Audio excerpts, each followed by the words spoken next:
Welcome to the Voice Vibe podcast. My name is Philippe Hall. I'm your host. And today we're going to talk about the five fundamental coordinations of singing. So, what are the big five fundamental coordinations of singing? Well, let's have a look. They are airflow and air pressure, vocal folds, your pharynx, your tongue, and your embouchure. Now, the magic thing about the big five is they are like the fingers on your hand, all right? You see, you can't take them off the hand. They're always connected. However, they can move independently quite a bit, and they can do lots of different shapes, right? A lot of hand signs. So that's your hand. Those are your fingers. What happens in your singing if when you move your thumb, your pinky, all the hands spread at the same time? Or you only want to move the pinky, which is really hard. Just try moving your pinky. Well, what's going to happen is if you can't move your pinky and the other three fingers go with it, or your thumb sticks out, or another finger, can you do the live long and prosper Vulcan sign? You know, if you can't have control of the individual fingers, you don't really have control of your hand. Now, all of these work well together. So if you're not getting a visual image of this because you're listening to the podcast, just imagine now you have your fingers closed on both hands and your thumb. So you have no more opposable thumb. Now try and pick up any kind of a glass. You can do it, right? Now try and pick it up with one hand, with a flat hand. Impossible. And this is how the big five coordinations of singing work. See, if you don't develop isolation between each of them, they can't cooperate together as well in order to help you sing what you want to sing. Okay? So this is the key. If you want to belt, if you want to mix, if you want to sing rock, if you want to sing opera, you have to combine these in different degrees. That means the big five coordinations of singing are universal. They're universal. They work the same for every style of singing. So if we're going to sing, I believe I can fly, I believe I can touch the sky, that's a different combination of the big five than quanto è bella, quanto è clara. Then we have a different combination, but they're all the same. So what happens? We go, it's a final countdown. We're singing rock. It's a different combination of the big five. Are you getting my point? So when Billie Eilish sings her songs, and it's very low and kind of breathy, she's combining the big five in a different way. Okay, Bruno Mars is combining the big five in a different way. Every singer you love to listen to, they are using the big five. So if you want to gain control over your singing, you have to develop coordination of each of the big five. So it's like your hand.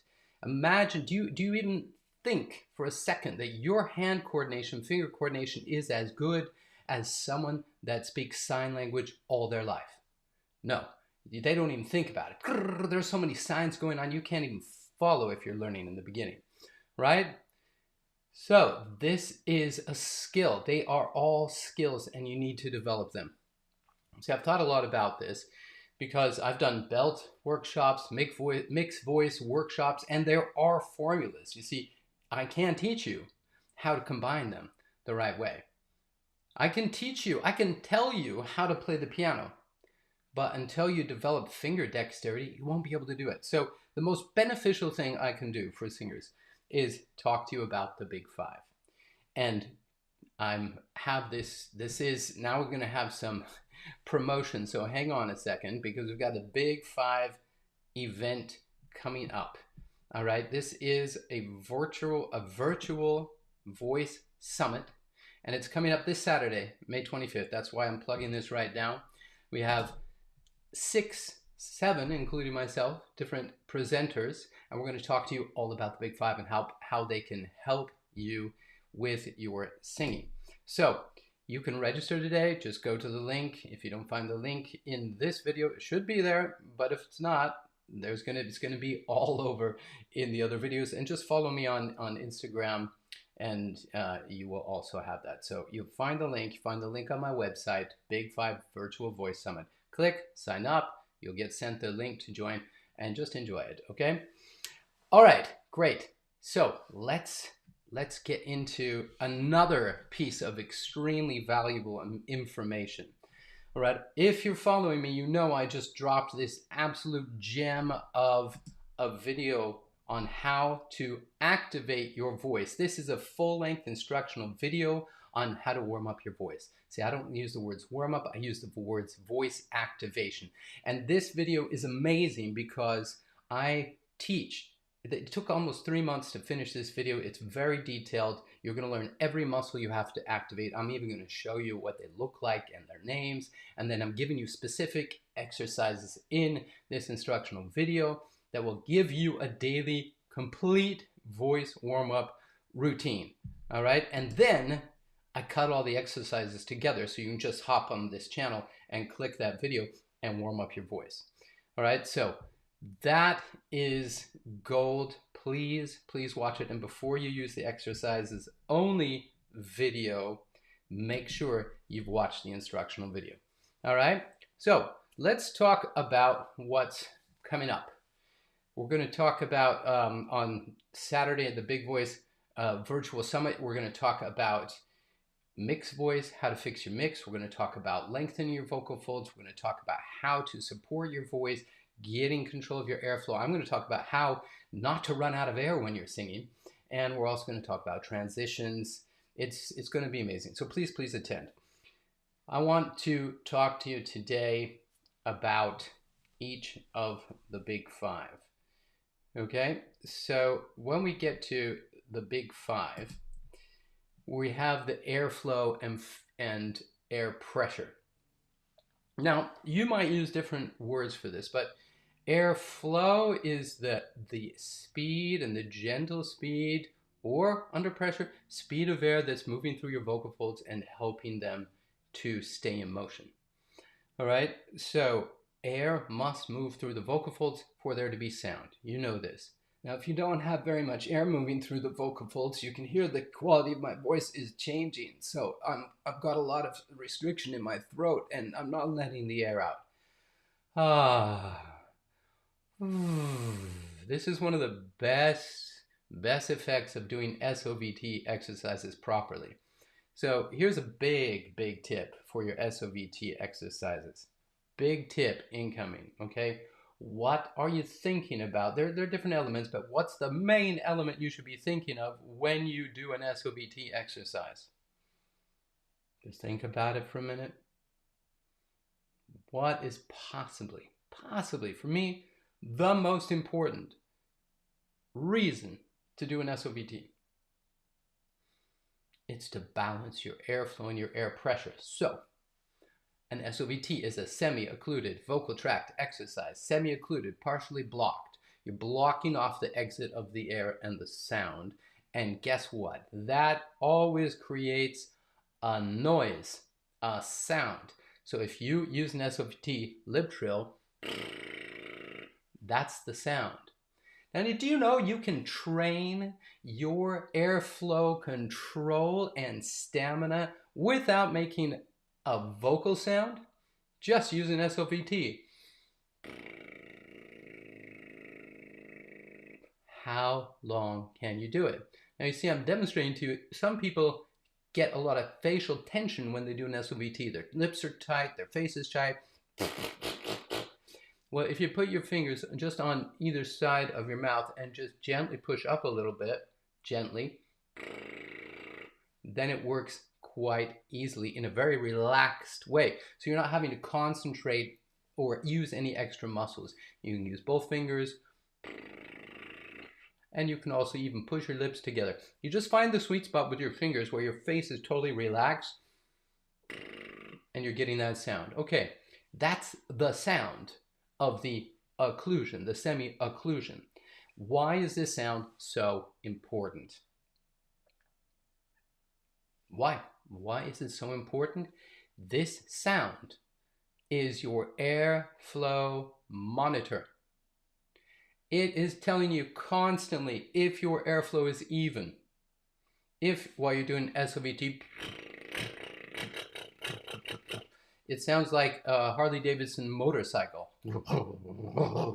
Very cool in a Harley. Not what you want in an SOVT. Now, what if you choose another SOVT, like a fricative voice consonant? An F. Guess what? Your airflow speed monitor is your F. The sound of the air helps you monitor the speed, also helps you monitor the intensity. If you overpower it, guess what? Now we're back to air pressure, airflow and air pressure, okay? So the pressure that you exert controls also the airflow. So if you add pressure to a slow release of air, you are going to intensify or decrease the pressure inside the system. You'll alter the flow of the air. So we want to be subtle when we do that. Great. So monitor the sound of the semi-occlusion, which could be a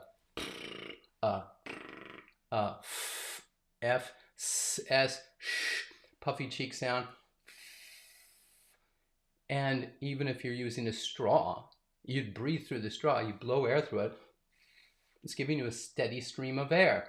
Why is a steady stream of air so important, and why does it help you train your breath control, your stamina? Why can it help you sing longer notes? Because you have to control the release. You have to maintain it very smoothly.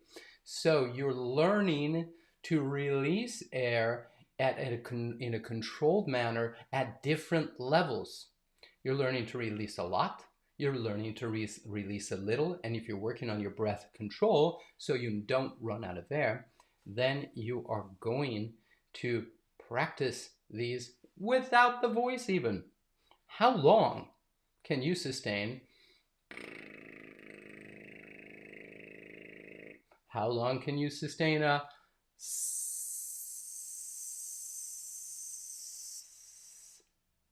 That can just be a simple practice. Do 2, 3 of those a day. You'll be amazed how much longer you learn to sustain them. And over a couple weeks' time, you'll find you have more air when you're singing longer notes. So they're wonderful exercises, even when you're not using your voice. Let that sink in. You can use an SOVT exercise to train your breath control without even using your voice. Okay, now let's say, well, I kind of want to sing something, right? I want to sing something, so if I want to sing something, I need to activate my vocal folds. Now, vocal folds absolutely love a steady stream of air. Why? Think about it. Think about it. What makes the voice move? Air. If your airflow is fluctuating, do you think it's harder or easier for the vocal folds to stay in motion? Much more difficult. You see, the voice loves consistency. The fewer changes, the better. So you can make those changes gradual.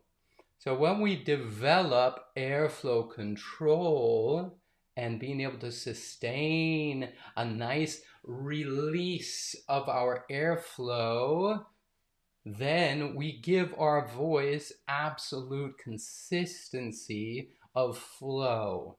And when the voice adducts and comes together, it resists the airflow through its oscillation, open, close, open, close, open, close. And it only needs as much air pressure as it needs to stay in motion. Okay, and that creates the internal air pressure. We have air pressure balance. We've got to think of that. This is another reason that SOVTs work really well as an exercise, because if you put too much pressure, it's going to push back. You'll lose the sound.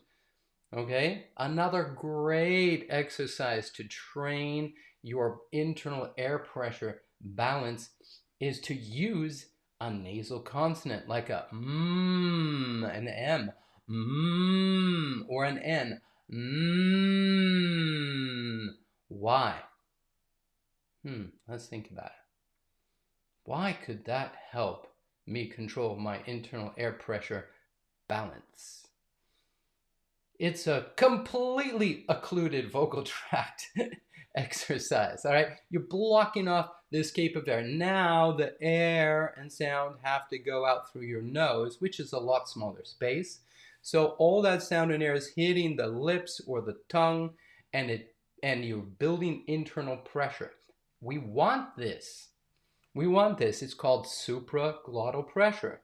And when the supraglottal pressure and the subglottal pressure come into balance, then our voice is like pushed in between two magnets. In between those two magnets, there may be forces going on, but the idea of this example is right there, there's less turbulence.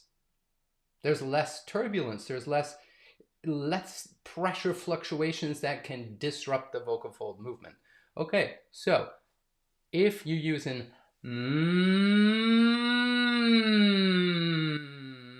an N and you do some sirens,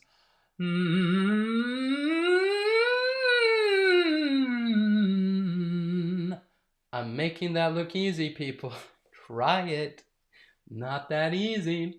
So you're going to have to balance the smoothness of your flow and the internal air pressure and not exceed it. If you are under, it will sound like this. The voice is just going to start flipping back and forth real quickly. If you're overpressuring, you're going to feel tight and strain pressure, and your voice is also going to crack. So when you get the balance,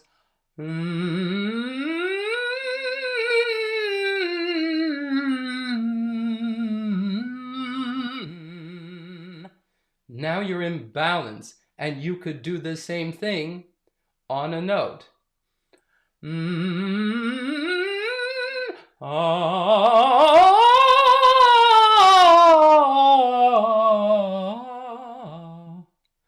You just found balance using a nasal consonant. Same thing on the M, same thing on the NG. They help you find the air pressure balance. They're not that easy to do when you get into your passaggio and above, because you have to balance the pressure. You can't push too hard, and you can't have not enough. If you're under or over, it doesn't work. So they're kind of magical. And there's different benefits as well. You're learning to release tension in your tongue, your jaw, your lips, and also activating nasal resonance and pharyngeal resonance. There's a lot of advantages to this. So to work on your airflow, SOVTs are really great. To work on your air pressure balance, start with a nasal consonant. Start in your normal speaking range, then work it up with a glide, a siren, and back down. Work it up a little bit higher. It will help you build your range and balance your pressure. So I've got a couple comments. So yes, thank you. Thanks for that. We got literally gold advice. Appreciate that. Should air be coming out your nose while singing? Great. Excellent question. Out your nose while singing. If this question is referring to when you're using a nasal consonant, the answer would be yes, because you're blocking off your mouth with that N, NG, lips. Then all of your air and sound is coming out. Now, if you are singing, it depends on the sound. Maybe if your nasal port is open a little bit in the back, and you're singing in a language like French or any other language that uses nasal consonants, you're probably going to have that nasal port open slightly. If I sing, La volonté, à moi la volonté, then we're going to have a little bit of opening of the nasal port, so there will be a little bit of air coming out. If you're not singing, you're not trying to sing a nasal consonant and you don't want then as much nasal quality, the best tip is plug the nose. And let's just do an experiment on that. It might be hard for you to hear, but let's experiment with it. I'm going to try and open my nasal port even more. Let me just think for a second. Okay. Nasal port open. I'm alive. I'm alive. I'm alive. Oof. Demonstrating on the spot live. Okay, that was nasal port open. Ha, ha, ha. Kind of has that sound. I'm alive. That's the sound it will be if the nasal port is open. Now let's plug the nose and listen to the sound difference. I'm alive. I'm alive. You can hear there's a clear sound quality difference. So for the majority of your singing, responding to this question right here, you don't want air and sound coming out your nose. You want the nasal port closed, which is backward the soft palate, part of the soft palate, end of the soft palate, the velum, the uvula. They're going to lift up and they're going to close the nasal port, and then your sound's going to come wham right off your hard palate. All right? Again, that's a whole nother topic, but if you want some nasal quality in there, and a lot of singers use it, then you're going to have a slightly open nasal port. So what would the difference be if I do La volonté? Sometimes it's really nice. La volonté, à moi la volonté. So sometimes it's nice to have a little bit of the nasal port opening in a head voice. But you've got to be careful because it's going to color your sound. Okay, sometimes it's nice. You raise the soft palate a little bit. You sigh. It can soften the sound up a lot. But if it's wide open, you're going to have a you're going to be completely nasal. So to get rid of nasality, tone it down, make sure the nasal port is closed, plug your nose, 2 fingers, pinch, whatever you want to do. That will help you get rid of that. Again, for the majority of your singing, we don't want the nasal port open.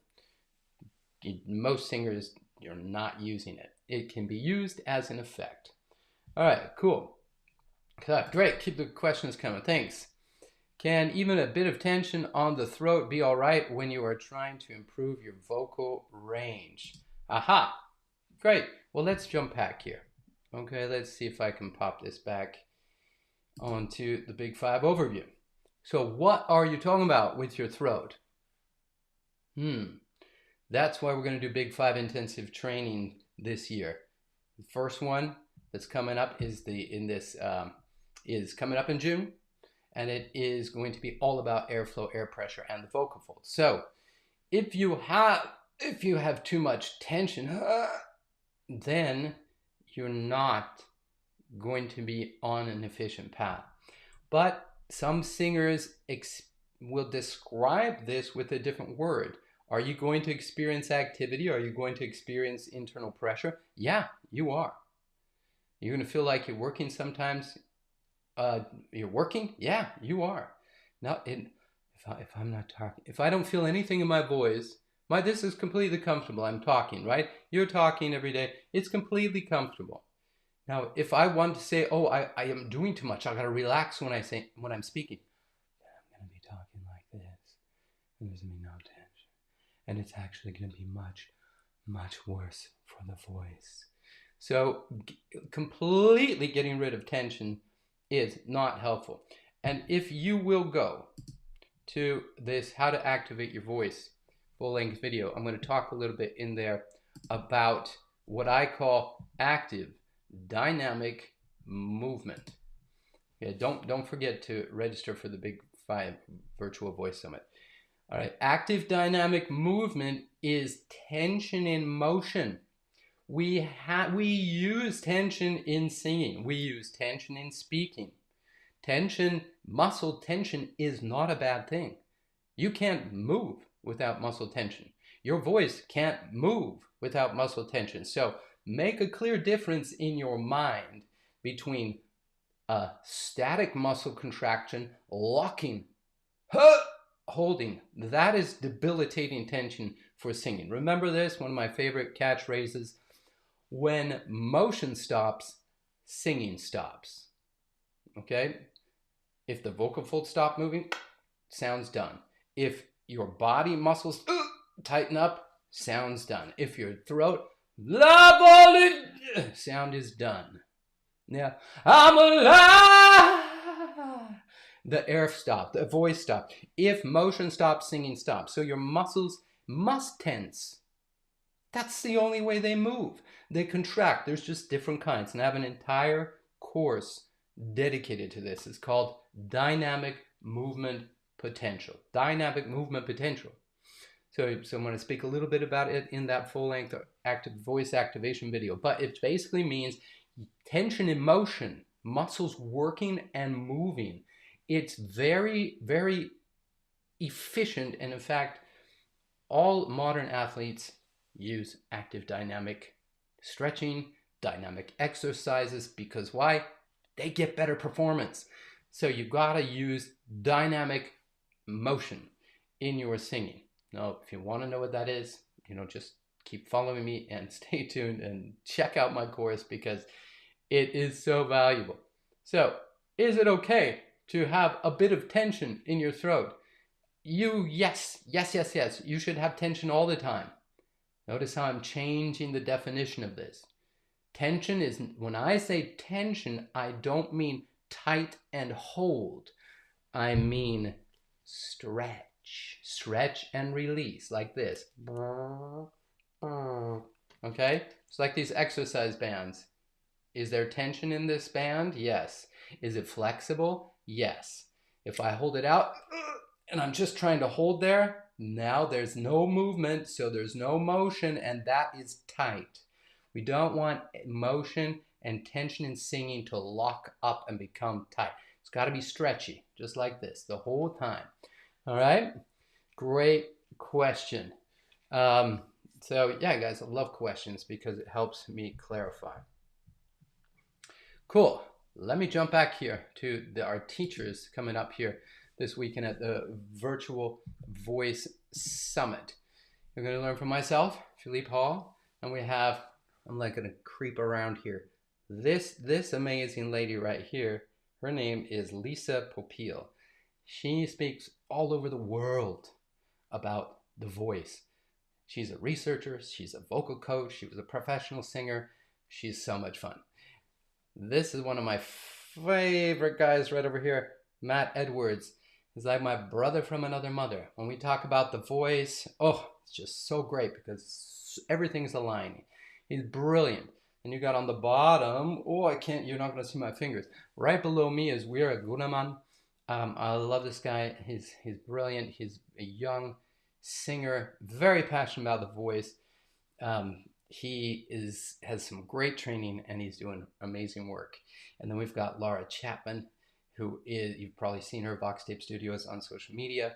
She is very, very innovative on how to put vocal exercises and training things into just the melodies of different songs. So she's training you without you thinking she's training you. So she's very fun.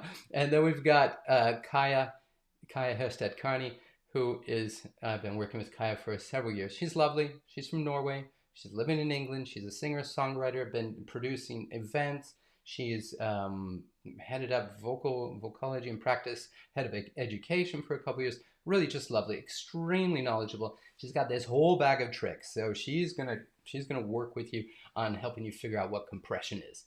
vocal fold compression. What is that? Oh, people are so confused about it. And then we've got Rush Dorsett. You probably saw on this Voice Vibe live stream podcast a couple weeks ago. Rush is absolutely lovely. She's going to help us access our voice through the mind, through the body, connecting the mind and the body to free up the voice. All right, so we've got this wonderful, wonderful summit coming up on Saturday. And the summit is just the preceding event for our Big 5 voice intensive coming up this summer. All right, so in the meantime, until the virtual summit on Saturday, I know there's a lot of plugs on this podcast, but listen up. You've got to check out how to activate your voice. Check out my how to activate your voice video. I'm like a weatherman. I have to move, and I think it's going to be this one. Nope. Check out my how to activate your voice, the full-length instructional video. You guys are going to love it. There's nothing like it on YouTube. I swear. There's nothing like it.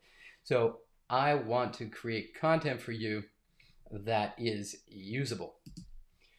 And please, please never give up on your singing dream.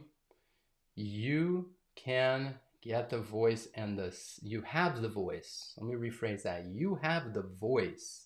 You can learn to free up your voice. The Big 5 coordinations of singing are literally your key to singing success, because they're used. This is just basically the design of your instrument. You have to be able to coordinate them like you coordinate the fingers on your hand. If you move your index finger and the next finger always moves with, that would be like singing high, getting louder and always using twang. Or that would be like always, every time you smile, you put on more air pressure. It's just, if the coordinations are linked in a negative way, they are debilitating. They'll keep you locked out of your singing heaven. Yeah. Locked out in heaven! So we've got to use the dexterity of our voice in developing the individual coordination of the Big 5. Then you can combine them more effectively to do amazing things. Amazing things. So please, it's the most valuable thing I can give to you, is helping you develop your Big 5 coordinations. I will give you the recipe for mix. I will give you the recipe for belt, classical singing, country, all these things, distortions even. Everything combines the Big 5. I think I've driven that home enough. I hope you've enjoyed this episode, and I will see you next time on the Voice Vibe. Thanks for tuning in, everybody. Bye-bye.